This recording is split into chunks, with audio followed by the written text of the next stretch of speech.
आनंद और लक्ष्मी नाम के पति पत्नी रहते थे। उनके 2 बेटे थे। बड़े बेटे का नाम विनय और छोटे बेटे का नाम प्रणय था। आनंद एक कपड़ों की दुकान में सिक्योरिटी गार्ड का काम करता था। विनय ने सिर्फ इंटर तक ही पढ़ा था, क्योंकि उनके घर के हालात बहुत ही नाजुक थे, जिसकी वजह से वो आगे नहीं पढ़ पाया था। जिस कपड़ों की दुकान में आनंद काम करता था, उसी कपड़ों की दुकान में मैनेजर का काम उसके बेटे विनय को मिल गया था। कहने को तो उसकी तनख्वाह बहुत ज्यादा नहीं थी, लेकिन फिर भी उनके पैसों से उनके घर का गुजारा हो जाया करता था। विनय हमेशा यही सोचता था कि जिस तरह उसने अपनी पढ़ाई को छोड़ दिया था, ऐसे ही उसके भाई के साथ ना हो, जिसकी वजह से वो जितना भी पैसा कमाता था, उनमें से ज्यादातर पैसा अपने छोटे भाई प्रणय के लिए ही जमाया करता था। और प्रणय भी बहुत ही मन लगाकर पढ़ाई करता था। उसने इंजीनियरिंग पूरी की थी और उसको एक बहुत अच्छी कंपनी में जॉब भी मिल गई थी और उसकी तनख्वाह भी बहुत ज्यादा थी। आनंद का घर खुशियों से भर गया था कि उनकी खुशी कुछ और ज्यादा बढ़ गई थी, क्योंकि उसके बड़े बेटे विनय के लिए एक रिश्ता आ गया था। फिर छोटा भाई प्रणय भी अपने भाई होने का फर्ज पूरी तरह निभा लिया था कि अपने बड़े भाई की शादी उसने बहुत ही धूमधाम से करवाई थी। विनय की पत्नी का नाम सिंधु था और उसने भी अपनी पढ़ाई इंटर तक ही की थी, क्योंकि वो लड़की बहुत ही गरीब घराने की थी। उसके घराने में भी ज्यादा पढ़ने की इजाजत नहीं थी, क्योंकि वो लोग बहुत ही ज्यादा गरीब थे। लेकिन सिंधु देखने में बहुत ही अच्छी थी और वो बहुत गुणवंती भी थी, जिससे विनय को वो बहुत पसंद आ गई थी और दोनों की शादी हो गई थी। इस तरह 2 साल गुजर गए थे। माँ, बाबूजी, भैया, भाभी, सभी लोग जल्दी से आ जाइए।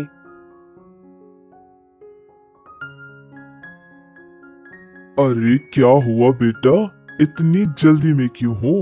और क्या है उस न्यूज़पेपर में? अरे ये देखिए, ये अपना घर है, हम सबका घर। आज के बाद हमको किराया भी नहीं देना पड़ेगा। ये हम सबका घर है। भैया, इसी महीने में हम अपने घर का गृह प्रवेश भी कर सकते हैं। मुझे भी तो दिखाओ। अरे वाह, ये तो देखने में बहुत बड़ा घर लगता है ना प्रणय? हाँ भाभी, ड्यूप्लेक्स विला। पता है कितने का होगा? पूरे 3 करोड़ का। क्या? 3 करोड़ रुपए? अरे बेटा, इतना पैसा तेरे पास कहाँ से आ गया? मुझे तो लगता है तू हमारे साथ कोई मजाक कर रहा है। बोलना बेटा, ये सब मजाक ही है ना? अरे नहीं माँ, मैं क्यों मजाक करूंगा? मैं सच कह रहा हूँ। मेरी तनख्वाह देखकर बैंक वालों ने मुझे लोन दिया था और 10 साल में ये सारा का सारा लोन भी क्लियर हो जाएगा और अपना घर अपना बन जाएगा। घर के सारे लोग बहुत ही ज्यादा खुश थे, क्योंकि वो मकान उनका अपना मकान था। इस बात से सारा का सारा घराना बहुत ही खुश था, क्योंकि आनंद और लक्ष्मी को यही लगता था कि अब ये उनके लिए एक सपना ही बनकर रह जाएगा, जिसको उनके छोटे बेटे ने पूरा किया था। इस बात से सारे लोग बहुत ही खुशियां मनाने लगे। फिर एक दिन अच्छा मुहूर्त निकालकर उन लोगों ने नए घर में गृह प्रवेश भी कर लिया था। ऐसे ही कुछ महीने गुजर जाते हैं।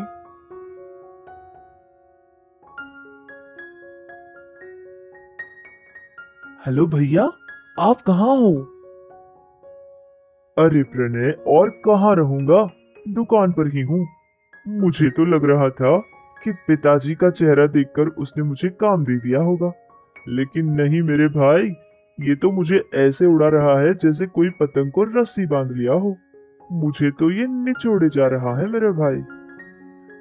इसीलिए तो मैंने आपसे कहा था कि अभी आपको डिग्री पढ़ना चाहिए, लेकिन आपने कहा कि अब ये पढ़ाई वढ़ाई आपसे नहीं होगी।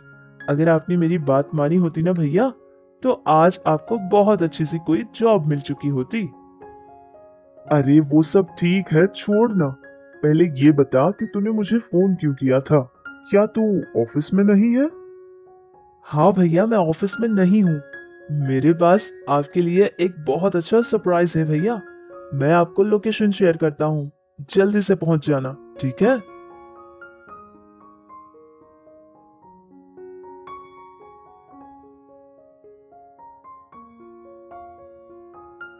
क्या बात है प्रणय, तूने मुझे यहाँ क्यों बुलाया? अरे भैया, यही तो सरप्राइज है। ये कार मैंने आपके लिए खरीदी है।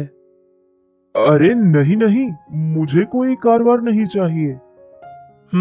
मुझे तो पहले से ही पता था कि आप तो इसके लिए मना ही करोगे। देखो भैया, अगर इसको नहीं लोगे ना तो आपको मेरी कसम, मुझे पता है भैया कि आपको कारों से कितना प्यार है। अरे प्रणय, अगर इस कार में मैं काम के लिए जाऊंगा तो सारे लोगों को लगेगा कि उस दुकान का मालिक मैं ही हूँ, और फिर मेरे मालिक को ये लगेगा कि शायद मैं उसके पैसे हड़प रहा हूँ। फिर तो वो आपको उस काम से भी निकाल देगा और मैं तो इस बात के लिए बहुत खुश हो जाऊंगा। अच्छा ठीक है, अभी चलो भैया, घर पे माँ और भाभी वेट कर रहे होंगे। सारे लोग मिलकर खाना खाते हैं और कहीं बाहर चलते हैं। आनंद अपने दोनों ही बेटों से बहुत ज्यादा प्यार करता था। विनय भी अपने छोटे भाई प्रणय से और बाकी सारे परिवार से बहुत ज्यादा प्यार करता था। हमेशा ही अपने छोटे भाई के बारे में सोचता रहता था और छोटा भाई भी कुछ कम नहीं था। हमेशा परिवार के बारे में ही सोचता रहता था कि उन लोगों को किस तरह से वो खुशियाँ दे। हमेशा माता पिता का और भैया भाभी का बहुत ख्याल रखता था। विनय और सिंधु का एक बच्चा भी हो गया था। उन लोगों ने उस बच्चे का नाम अभिनव रखा था। प्रणय जिस कंपनी में काम करता था, उसी कंपनी में रश्मि नाम की एक लड़की भी काम करती थी। हमेशा वो प्रणय को देखा करती थी, उसका बर्ताव देखा करती थी कि वो कैसा लड़का है, लोगों से कैसे बर्ताव करता है, उसका व्यवहार क्या है। ये सारी बातें देखने लगी और धीरे धीरे उसको पसंद करने लगी। लेकिन ये बात रश्मि ने कभी प्रणय से नहीं कही थी। सीधे उसने अपने माता पिता को ये बात कह दी थी कि वो लोग सीधे प्रणय के घर जाएं और शादी की बात करें। फिर रश्मि का पिता राजेंद्र आनंद के घर पहुंच जाता है और प्रणय के लिए अपनी बेटी का रिश्ता मांगता है। प्रणय भी रश्मि को पहले से ही जानता था, जिससे प्रणय को ये रिश्ता पसंद था और उन लोगों ने शादी के लिए हाँ कह दी थी। सारे लोग बहुत खुश थे। कहने के लिए तो रश्मि का घराना बहुत ही मालदार था, लेकिन राजेंद्र ने बस अपनी बेटी की खुशी के बारे में सोचा था। और रश्मि के पिता राजेंद्र को भी आनंद का घराना बहुत पसंद आ गया था। उसको ये लगा कि अगर उसकी बेटी इस घराने में शादी करके आएगी तो उसको बहुत इज्जत और प्यार भी मिलेगा, वो हमेशा खुश रहेगी। दोनों की शादी बहुत ही धूमधाम से हो जाती है। कुछ दिन ऐसे ही गुजर जाते हैं। रश्मि, क्या तुम्हारे लिए कॉफी बना दूं? हाँ, लेकिन कॉफी बनाने से पहले अपने हाथों को अच्छे से क्लीन जरूर कर लेना। क्या हुआ रश्मि, तुम ऐसे क्यों बात कर रही हो? क्योंकि मैं जब भी देखती हूँ, कभी अभिनव की नाक साफ कर रही होती है तो कभी उसका डायपर चेंज कर रही होती है। तो बस इसीलिए कह दिया था कि अगर हाथ गंदे हो तो साफ कर ले। अरे, घर में सारे लोगों के लिए खाना भी तो भाभी ही बनाती है ना, और बाकी सारे काम भी भाभी ही करती हैं। तो भाभी को ये बात बहुत अच्छे से पता है कि साफ सफाई क्या होती है। You don't have to worry. अब उनके लिए तुम मुझसे क्यों इतने गुस्से में बात कर रहे हो? I am your wife. हे भगवान! प्रणय, रश्मि, चुप हो जाओ तुम दोनों। छोटी सी बात को लेकर क्या पकड़े बैठे हो? जल्दी से तुम दोनों कॉफी पी लो, ठीक है?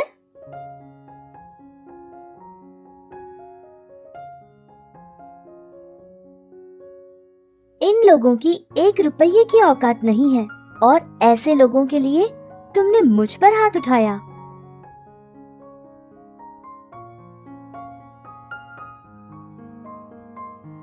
अरे क्या हो गया? किस बात के लिए झगड़ा कर रहे हो? अरे तुम कहाँ जा रही हो रश्मि? देखो प्रणय, ये घर हमारा है। अब इस घर में मैं रहूंगी या फिर वो लोग, ये तुम खुद डिसाइड कर लेना। ये तुम क्या बोले जा रही हो? ये सारा मेरा परिवार है। और रश्मि, तुम इस बात को भूल रही हो कि ये मेरे बड़े भैया और वो मेरी भाभी है।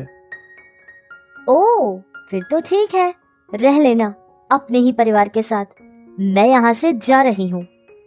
आनंद, उसकी पत्नी लक्ष्मी और बहू सिंधु भी रश्मि को समझाने की बहुत कोशिश की थी और उसे रोकने की भी पूरी कोशिश की थी, लेकिन रश्मि उनकी एक नहीं मानी थी। वो चुपचाप अपने मायके चली जाती है और प्रणय भी कुछ नहीं कर पाया था। वो चुपचाप ऐसे ही बैठा रहा। ये सारी बात देखकर विनय थोड़ा परेशान हो गया था। विनय को ये लगने लगा कि उन लोगों की वजह से छोटे भाई प्रणय की जिंदगी में ये सब कुछ हो रहा है। विनय ने सोच लिया था कि वो लोग दोबारा एक घर किराए पे लेंगे और वहाँ चले जाएंगे, लेकिन इस बात के लिए छोटे भाई प्रणय ने बिल्कुल हाँ नहीं कही थी। उसने ये कहा कि अगर ऐसा कुछ किया तो वो क्या करेगा खुद भी नहीं जानेगा, जिससे बड़ा भाई विनय कुछ नहीं कर पाया था। ऐसे ही थोड़ा समय गुजर जाता है। विनय और सिंधु ने एक फैसला लिया था कि वो दोनों जाकर रश्मि से बात करेंगे, उसको समझाएंगे कि वो वापस दोबारा प्रणय की जिंदगी में वापस आ जाए। ये सब बात करने के लिए वो दोनों पति पत्नी निकल जाते हैं। रश्मि के घर पहुंचने के बाद रश्मि सीढ़ियों से नीचे उतर रही थी कि अचानक ही उसका पैर फिसल जाता है और वो सीढ़ियों से नीचे गिर जाती है। उसके सर पर बहुत बड़ी चोट आ जाती है, जिससे उसका खून बहने लगता है। ये देखते ही देखते सिंधु और विनय दोनों ही उसको अस्पताल लेकर पहुंच जाते हैं। फिर कुछ ही देर बाद रश्मि के माता पिता भी अस्पताल पहुंच जाते हैं। डॉक्टर्स ने रश्मि के इलाज करने के बाद उन लोगों से आकर ये कहा था कि उसका बहुत सारा खून बह चुका था। अगर वक्त पर अस्पताल नहीं पहुंचाया होता तो उसकी जान को भी खतरा हो सकता था। भाभी, आपके हाथों की बनाई कॉफी पीने के लिए मैंने बहुत सोचा था और पता नहीं आपको मैंने क्या कुछ नहीं सुना दिया था, लेकिन आज आपने अपने हाथों से मुझे अस्पताल लाया और आपने मेरी जान बचाई है भाभी। मुझे लगता था कि अगर पैसा होगा तो सब कुछ मिलेगा, लेकिन मैं गलत थी भाभी। आपने मुझे समझा दिया कि प्यार से बड़ी कोई ताकत नहीं होती। जब प्यार करने वाले पास हो तो किसी चीज की जरूरत नहीं होती है। प्यार से बढ़कर ज्यादा हिम्मत और कुछ नहीं दे सकती है। हो सके तो मुझे माफ कर देना भाभी। अरे अरे नहीं रश्मि, इतनी बड़ी बड़ी बातें मत करना, ठीक है?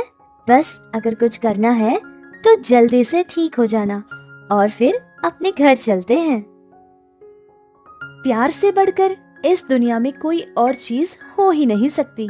इसीलिए जो हमसे प्यार करते हैं हमको उनसे भी प्यार करना चाहिए और उनकी पूरी इज्जत करनी चाहिए। हमसे प्यार करने वालों की कद्र हम नहीं करेंगे तो वो तो हमें छोड़कर चले जाएंगे, लेकिन जब हमें उनकी जरूरत होगी तो वो हमारे पास नहीं रहेंगे। तो हमें चाहिए कि जो हमसे ऐसा प्यार करते हैं उन लोगों को हमेशा अपने पास अपने साथ रखें।